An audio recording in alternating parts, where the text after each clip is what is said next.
Hai semua, apa khabar? Okey, terlebih dahulu cikgu ingin mengucapkan tahniah kepada anak-anak pelajar semua kerana berjaya menjadikan matematik tambahan salah satu pilihan subjek anda untuk SPM. Okey, untuk video ini mengandungi pembelajaran bagi bab 1 tajuk fungsi matematik tambahan tingkatan 4 bagi silibus KSSM.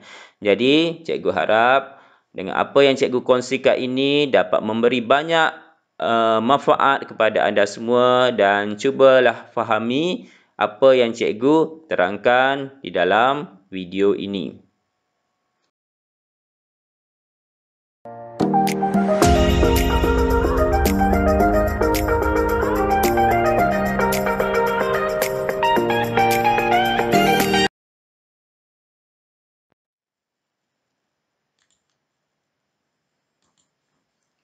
Dalam tajuk ini, anda akan mempelajari berkaitan dengan fungsi, fungsi gubahan dan fungsi songsang.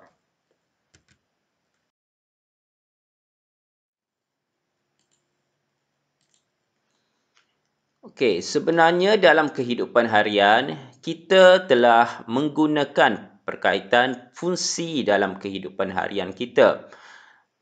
Contohnya, bagi situasi ini, okey, pekerja sebagai juruan sambilan yang dibayar RM80 sehari. Okey, jumlah upah yang diperoleh ditentukan oleh bilangan hari dia bekerja. Okey, begitu juga dengan situasi ini. Okey, situasi ini berkaitan dengan harga sekilogram durian. Okey, jumlah wang yang kita bayar bergantung kepada bilangan kilogram durian yang kita beli. Okey, dua situasi ini adalah penggunaan fungsi dalam kehidupan harian kita.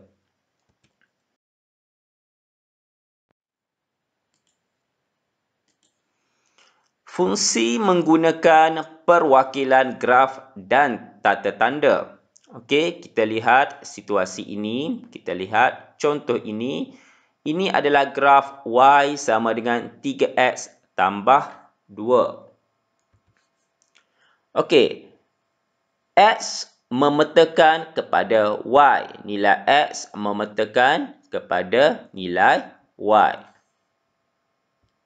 Dan kita lihat di sini, okey, nilai 1 dipetakan kepada nilai 5, 2 kepada nilai 8, 3 dipetakan kepada 11 dan 4 dipetakan kepada 14 berdasarkan graf Y sama dengan 3X tambah 2.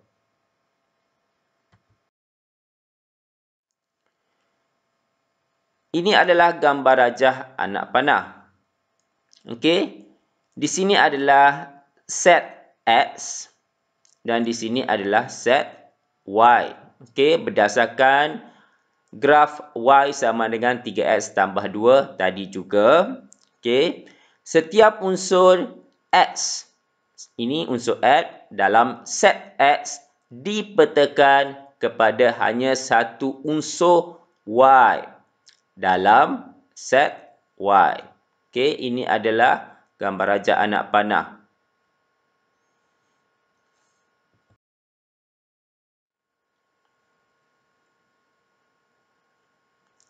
Fungsi set X, okey, tadi fungsi set X adalah 1, 2, 3, 4. Fungsi set Y adalah 5, 8, 11, 14. Ditakrifkan, okey, F1 dipetakan kepada 5, okey. F2 dipetakan kepada 8, F3 dipetakan kepada 11, F4 dipetakan kepada 14. Jadi pada bahagian ini 1, 2, 3, 4 adalah objek, 5, 8, 11, 14 adalah image. Mana-mana unsur dalam set X yang dipetakan kepada satu unsur dalam set Y oleh graf tadi, Y sama dengan 3X tambah 2, ditulis dengan tata tanda seperti berikut. Okey, ini cara hendak menulis. Okey, Fx dipetakan kepada Y atau Fx sama dengan Y. Okey, bagi situasi ini, Fx dipetakan kepada 3X tambah 2 atau boleh ditulis seperti ini. Okey, Fx sama dengan 3X tambah 2. Jadi di dalam soalan nanti anda akan terbiasa melihat dua bentuk penulisan seperti ini. Okey, X adalah objek. Okey, X adalah objek. Dan 3X, X adalah objek. 3X tambah 2 ini adalah image.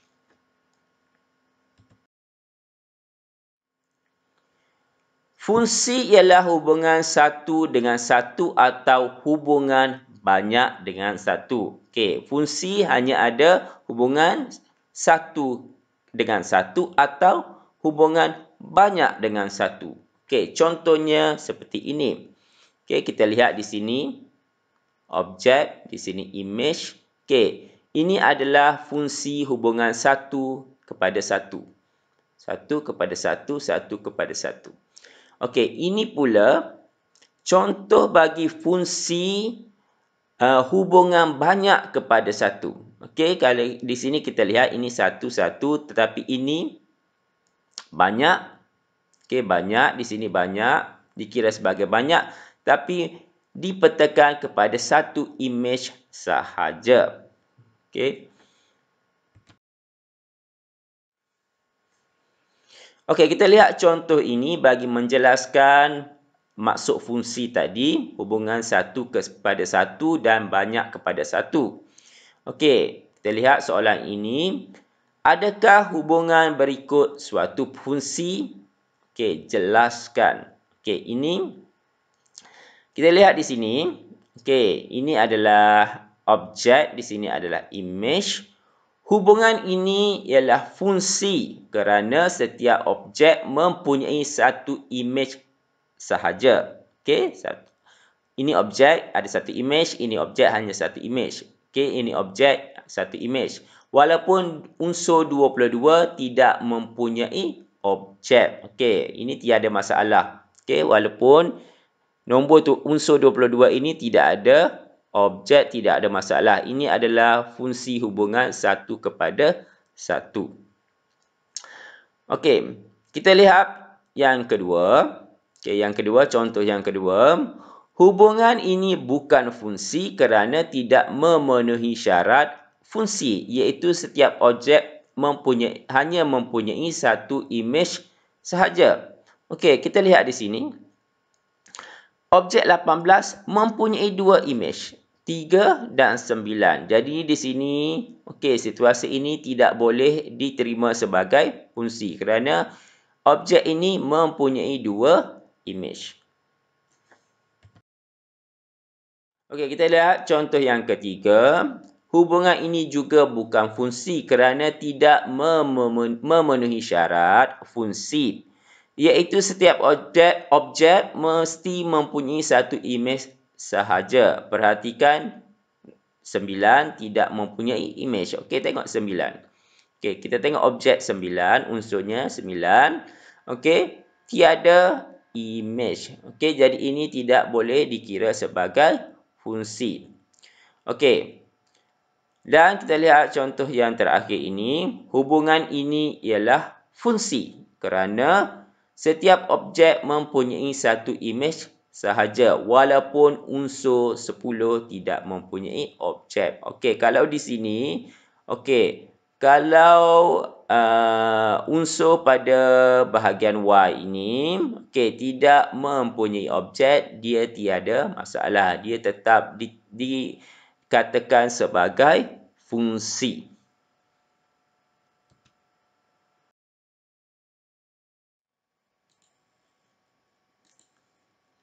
Okey, ini adalah salah satu cara bagi menentukan sama ada graf yang kita dapat adalah fungsi ataupun bukan fungsi. Okey.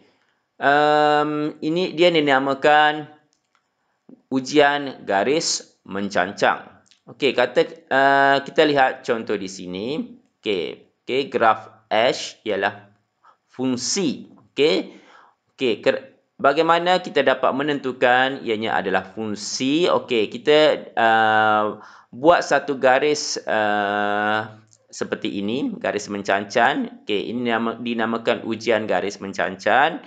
Okey, apa yang kita dapati di sini? Okey, selepas kita membuat garis mencancan seperti ini, okey, unsur X, okey,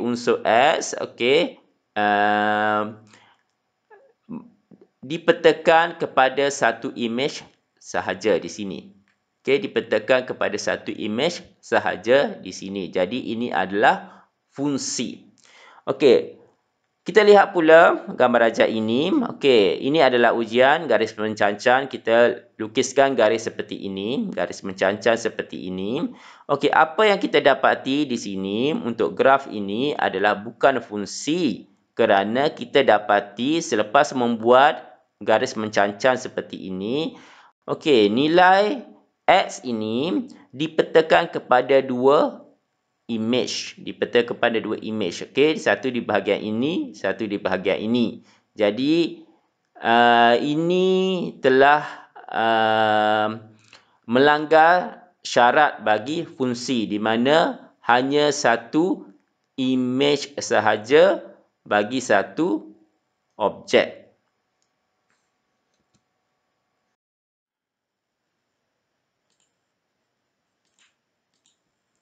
Okey, seterusnya cikgu ingin memperkenalkan pula dengan modulus bagi X. Okey.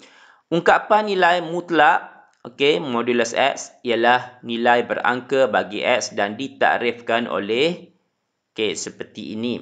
Okey, modulus X sama dengan, okey, X jika X lebih besar daripada kosong, lebih besar, X lebih besar atau sama dengan kosong. Okey, negatif X jika X lebih kecil daripada kosong. Okey, ini yang ditakrifkan oleh modulus sebenarnya. Okey, fungsi yang ditakrifkan oleh fx, okey, modulus X mempunyai graf berbentuk V. Okey, dengan bucu pada kosong-kosong seperti gambar rajah. Okey, kita lihat di sini. Okey, inilah gambar rajah bagi fungsi modulus X. Okey.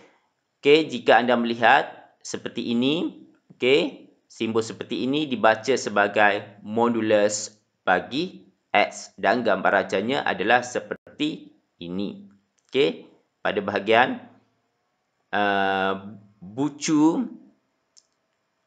kosong-kosong di sini, okey, graf ini seperti memantul. Okey, seperti memantul.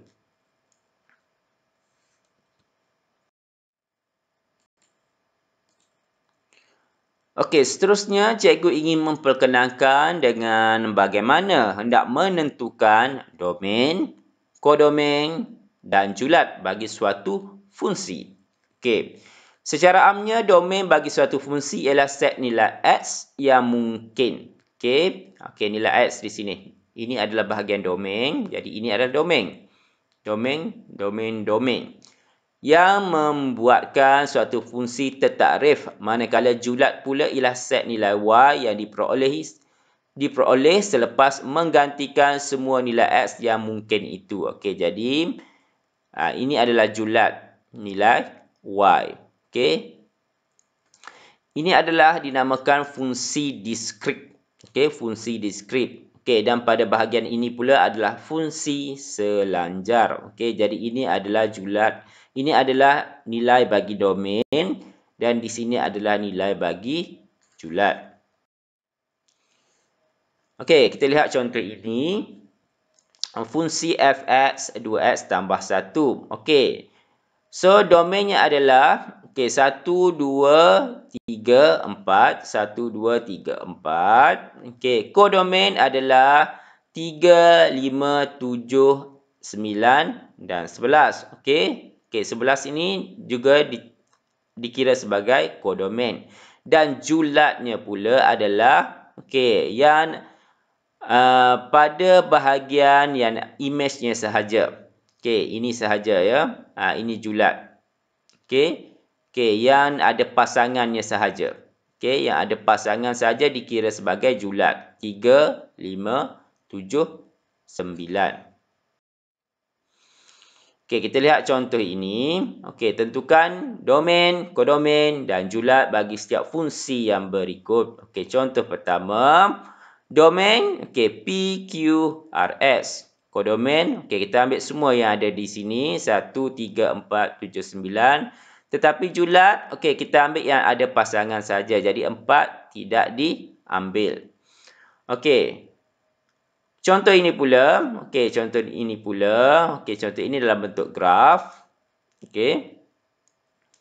Domain, domain adalah negatif 2, 0, 1, 2, 3 dan 4. Kodomain pula, ini adalah 1, 2, 3, 4, 5. Julat juga sama, 1, 2, 3, 4, 5. Dan ini bagi fungsi selanjar. Domain, kita kena tulis dalam bentuk julat macam ini. Ini adalah domain 0 hingga 3. Kodomain adalah 2 sehingga 6. Dalam julat macam ni. Dan juga julat ialah sama seperti kodomain ya. 2 sehingga 6. Di antara julat 2 hingga 6. Jadi bagi fungsi selanjar seperti ini, anda diminta menulisnya seperti ini.